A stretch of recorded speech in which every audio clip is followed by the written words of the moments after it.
Hello hi అండి, ఎలా ఉన్నారు? నేనైతే చాలా బాగున్నానండి. ఏంటి చేస్తున్నాను అనుకుంటున్నారా? ఏం లేదండి, చికెన్ బిర్యానీ అయితే చేశాను. సో దాంట్లో పీసెస్ అయితే అన్నీ తినేశారు. రైస్ ఒకటి మిగిలిపోయింది, ఫ్రిడ్జ్లో పెట్టుకున్నాను అనమాట.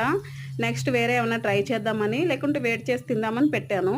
కానీ చికెన్ పీసెస్ లేనిది తినలేం కాబట్టి ఏం లేదు, 4 ఎగ్స్ అయితే తీసుకొచ్చేసి ఇట్లా ఆయిల్లో వేసేసిన తర్వాత కొంచెం లైట్గా ఉప్పు, కారం, ధనియాల పౌడర్ వేసుకొని ఇలా అయితే చక్కగా ఎగ్స్ అయితే ఇట్లా ఫ్రై చేశాను. ఫ్రై చేసిన దాంట్లో ఇప్పుడు రైస్ అయితే వేసేసుకుంటాము.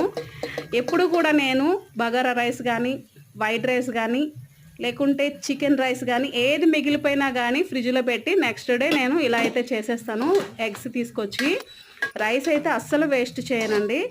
ఎప్పుడైనా కానీ ఎగ్స్తోనే ఇలా చేస్తానన్నమాట. మీలో ఎంతమందికి తెలుసు, మీలో ఎంతమందికి ఇష్టము ఇలా చేయడం? నేనైతే ఏది వేస్ట్ చేయనండి, ఫ్రిడ్జ్లోనే స్టోర్ చేసుకుంటాను. మళ్ళీ దీన్ని ఫ్రెష్గా చేసినట్టు తయారు చేసేస్తాను అన్నమాట. సో మళ్ళా వేరే వేరే టేస్ట్లు వస్తూ ఉంటాయి. ఈ టేస్ట్ అయితే సూపర్గా ఉంటుంది. ఎప్పుడైనా మీరు ట్రై చేయండి. చికెన్ బిర్యానీ మిగిలినప్పుడు 2 గుడ్లు కొట్టుకొని, 2-3 గుడ్లు గుడ్లు ఎన్ని కొట్టుకున్నా కానీ అంత టేస్ట్ వస్తుంది. ఇట్లా అయితే ట్రై చేయండి, సూపర్ టేస్ట్ ఉంటుంది. అసలు ఈ టేస్ట్ మళ్ళీ తిన్నారంటే రైస్ కూడా వేస్ట్ చేయరు, అంత బాగుంటుంది అనమాట.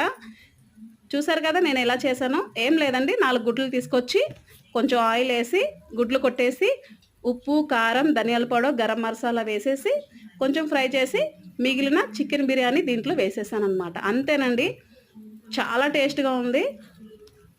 ఒకసారి ట్రై చేయండి, ఎలా ఉన్నదని కామెంట్ చేయండి. ఈ వీడియో నచ్చినట్లయితే like and share and subscribe. Thank you so much.